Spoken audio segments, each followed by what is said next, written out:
माननीय सदस्यहरू, सङ्घीय संसदको दुवै सदनको संयुक्त बैठकको कारबाही प्रारम्भ हुन्छ। माननीय सदस्यहरू, नेपालको औपचारिक भ्रमणमा रहनुभएका संयुक्त राष्ट्रसङ्घका महासचिव महामहिम एन्टोनियो गुटेरेसलाई संयुक्त सदनको तर्फबाट म स्वागत गर्दछु। Honorable MPs, I would like to extend a warm welcome to His Excellency Antonio Guterres, the Secretary General of the United Nations, on behalf of the joint sitting of both houses.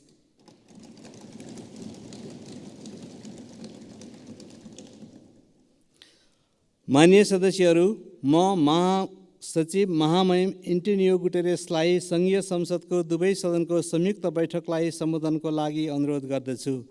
Honorable MPs, I would like to request His Excellency Antonio Guterres to address the joint sitting of the both houses of the Federal Parliament.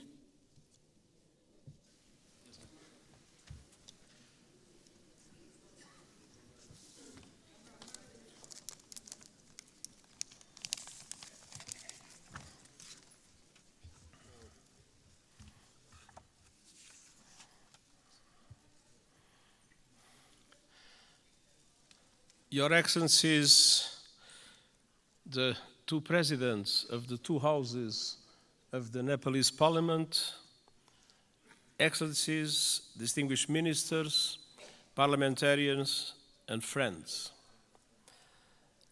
Allow me, before I start, to express my deep gratitude for the wonderful hospitality that the government and the people of Nepal has provided to me during these 3 days. All the facilities that were put at my disposal have transformed this visit in an enormous success. I learned a lot, and I commit to use what I learned to support Nepal in your struggle against climate change and for development of your country. When I am here, I am twice at home. I'm at home because I am in Nepal, and I'm at home because I am in a parliament. And I was 18 years in my own parliament. So allow me to call you dear colleagues. It is an honor to be here with you today and a privilege to be back in beautiful Nepal. My first visit was in 1978. And every time I have visited, I have been astounded. And this trip has been no exception. What I've seen and experienced in the past few days will stay with me always. The sunlight hitting the Himalayas, the warmth of the people, the richness of your cultural diversity, and of course, the sanctity of Lumbini. I thank the government of Nepal for your invitation, your hospitality, and your welcome to me and to my delegation. Excellencies, we meet today amidst a world in turmoil. Decades of progress on poverty and hunger are being reversed in large parts of the world. Inflation is undermining household and national budgets. Families and countries alike face financial crises. Women are underrepresented and underpaid. And I recognize the enormous effort that Nepal is doing in the way for gender equality, full gender equality, and I praise your efforts and its results. Violence and conflict abound. While the conflict in the Middle East is thousands of miles away, Nepalis were among the many victims of Hamas' brutal attacks in Israel. I send my sincere condolences to the families of the 10 Nepalese students who were killed and express my best wishes for the safe return of Mr. Bipin Joshi, who is missing. Distinguished parliamentarians, As geopolitical tensions rise, global divisions are becoming deeper and more dangerous. And smaller countries fear becoming collateral damage in competition between the great powers. And climate catastrophe is accelerating with a deadly force. In responding to this crisis, the world could learn much from Nepal. This country is a promoter of peace, a champion of multilateralism, and a staunch supporter of sustainable development and climate action. Nestled between two great powers, you have forged your own paths to safeguard your sovereignty and your independence. And your journey over the past 20 years has been wonderful to see. A new republic with a new constitution as the UN Charter at its heart. You were quick to embrace the Sustainable Development Goals and are making progress on many of them, independently of the difficult financial conditions that developing countries face in today's unfair world. Your country has successfully calmed the storms of conflict and moved from war to peace, a process the United Nations has been proud to support. Dear parliamentarian colleagues, Nepal does not stand still. Your dynamic story of progress continues today. Your graduation from least developed countries status is imminent, and the United Nations is committed to supporting a smooth transition.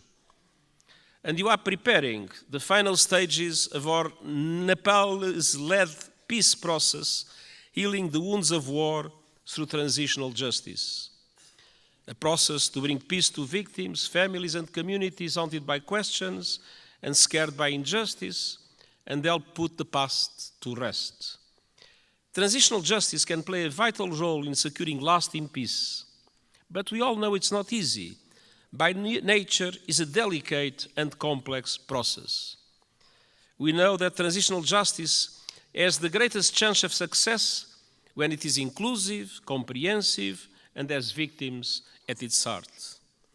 When it centers on truth, reparation, and justice, when women participate fully, and when all victims of human rights violations can find meaningful redress. And I welcome efforts here in Nepal to drive progress and find solutions in this regard. And I want to tell you are not alone. The United Nations, respecting the Nepalese leadership of this process, stands ready to support you with your victim-centered process and its implementation in line with international standards, your own Supreme Court's rulings. The United Nations and Nepal are old friends. Our cooperation runs deep. Nepal has long been a cherished member of the UN family and a powerful voice for developing countries, most recently as chair of the Least Developed Countries Group. And this relatively small country compared with the big powers has made an outsized contribution to international peace. Of all the countries on earth, Nepal is the second largest contributor of troops to United Nations missions, military and police. I'm sincerely grateful to the Nepali people for their dedication, their courage, and their service in peacekeeping. And I would like to take a moment and ask for one moment of silence to honor those Nepalese who have lost their lives serving under the blue flag.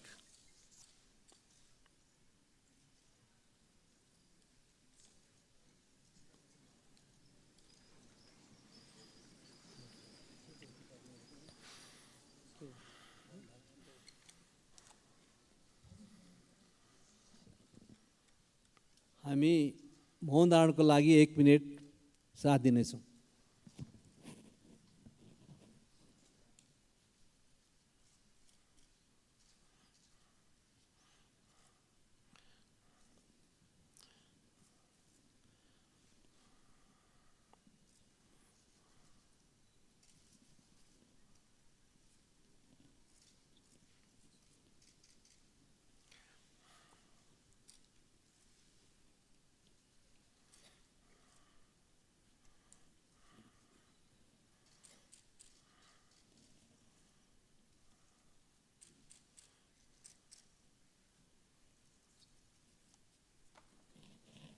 Thank you.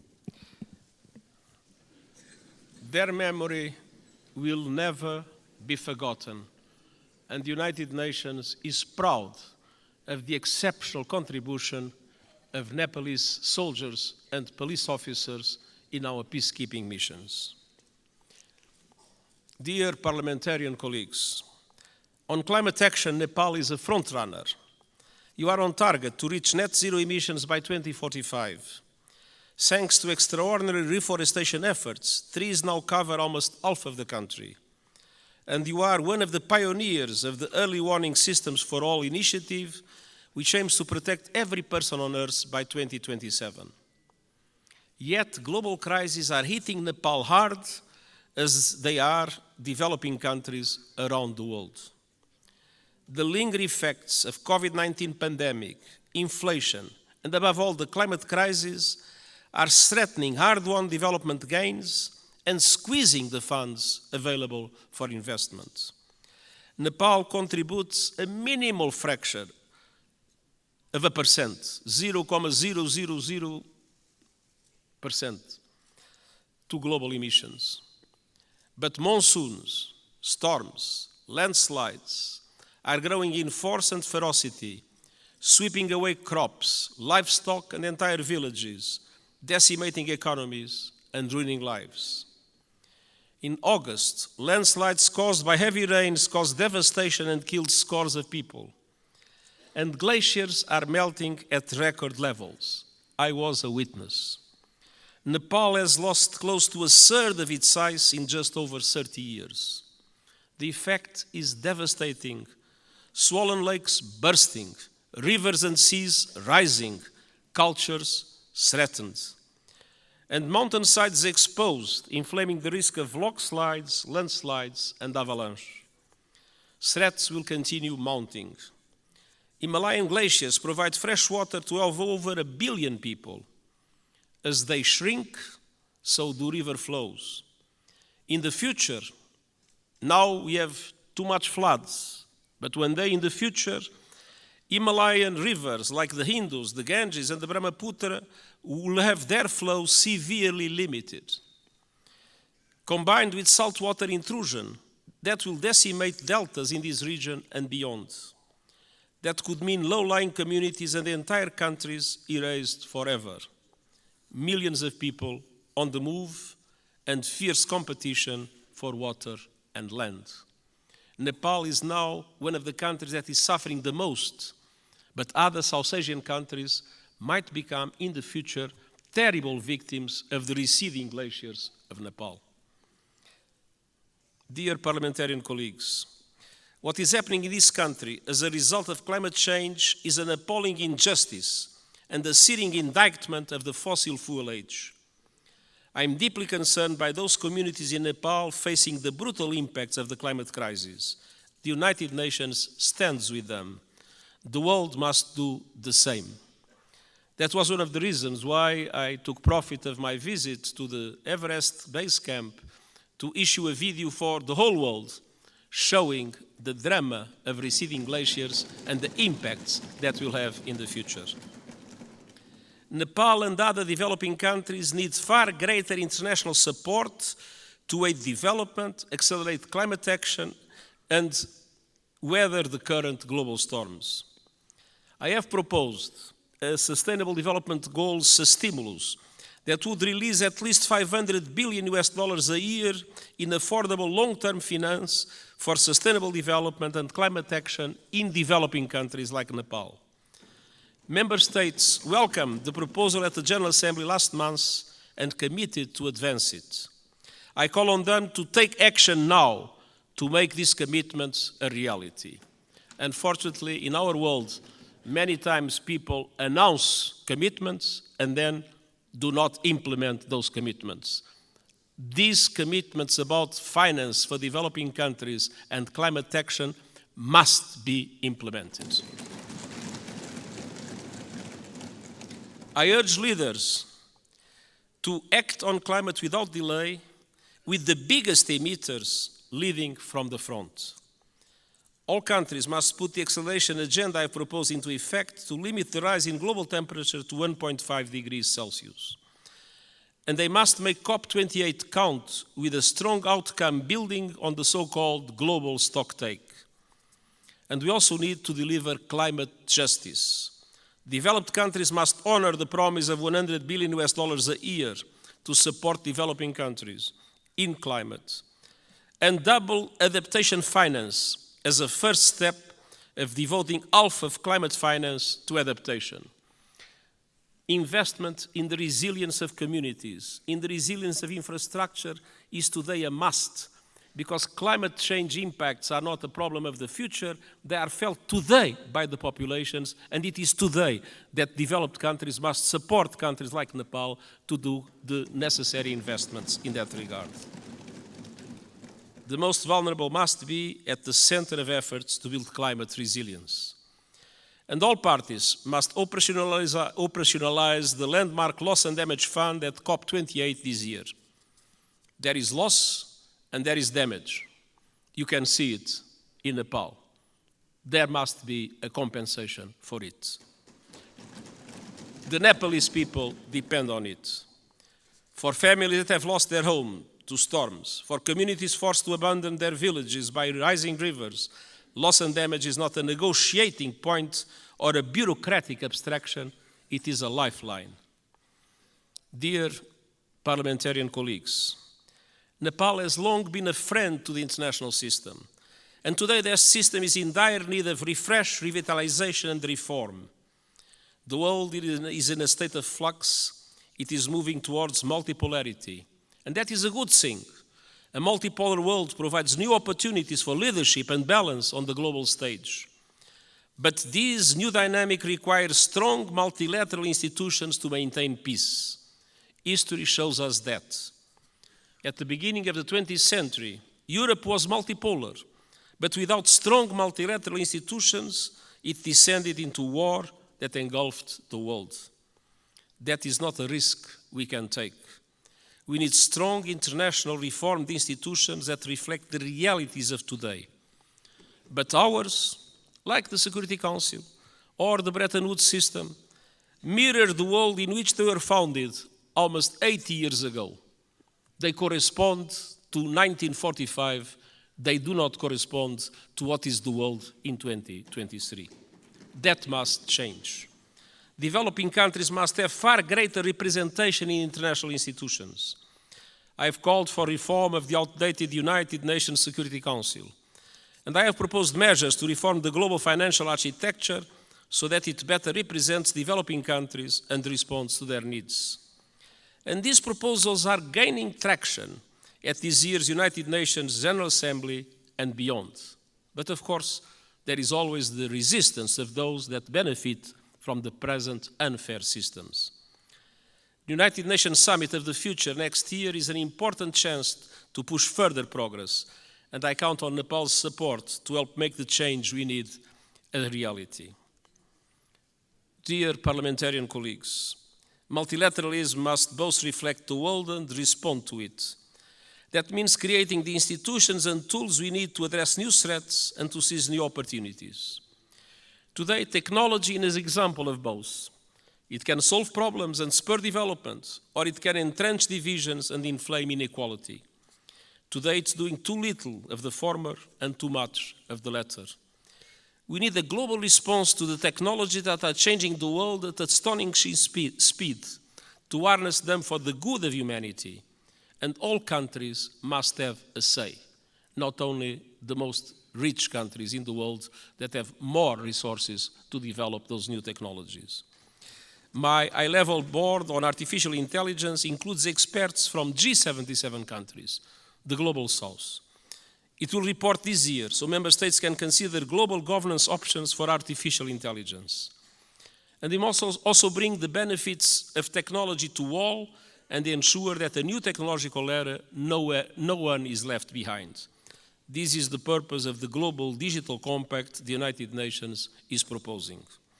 It aims to bring together governments and industry to ensure that technology works for all and accelerate the Sustainable Development Goals. And I hope the Summit of the Future will be an excellent chance to push progress. As a steadfast champion of multilateralism, peace, and developing countries' interests, Nepal will be a vital ally at the summit. Dear parliamentary colleagues, it has been my great pleasure to visit this extraordinary country over the past few days. What I've seen confirms a simple truth. Nepal is a friend of the world, so the world must be a better friend to Nepal. And the United Nations will never stop fighting to make that a reality, and I thank you.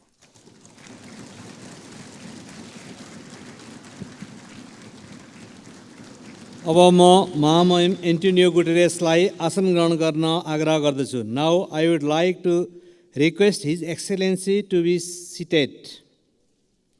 माननीय सदस्यहरू, संयुक्त राष्ट्रसङ्घका महासचिव महामहिमबाट आज सङ्घीय संसदको दुवै सदनको संयुक्त बैठकलाई भएको सम्बोधनप्रति निम्नलिखित धन्यवाद प्रस्ताव प्रस्तुत गर्दछु. धन्यवाद प्रस्ताव. संयुक्त राष्ट्रसङ्घका महासचिव महामहिम एन्टोनियो गुटेरेसबाट नेपालको सङ्घीय संसदको दुवै सदनको संयुक्त बैठकलाई गर्नुभएको सम्बोधनको लागि संयुक्त सदनको यो बैठक महामहिमप्रति धन्यवाद ज्ञापन गर्दछ.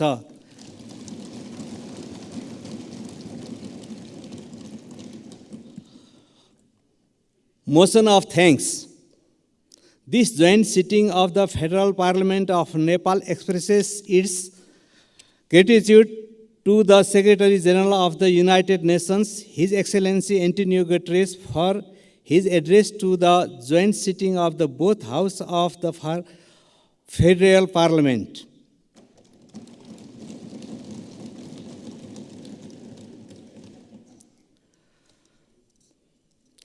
माननीय सदस्यहरू, उक्त धन्यवादको प्रस्तावलाई सहमति जनाइदिनु हुन म आग्रह गर्दछु.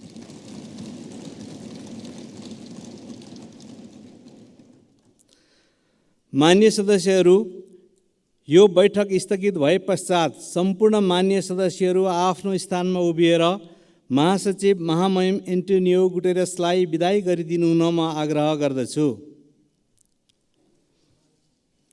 माननीय सदस्यहरू, सङ्घीय संसदको दुवै सदनको संयुक्त बैठक यहीँ स्थगित हुन्छ.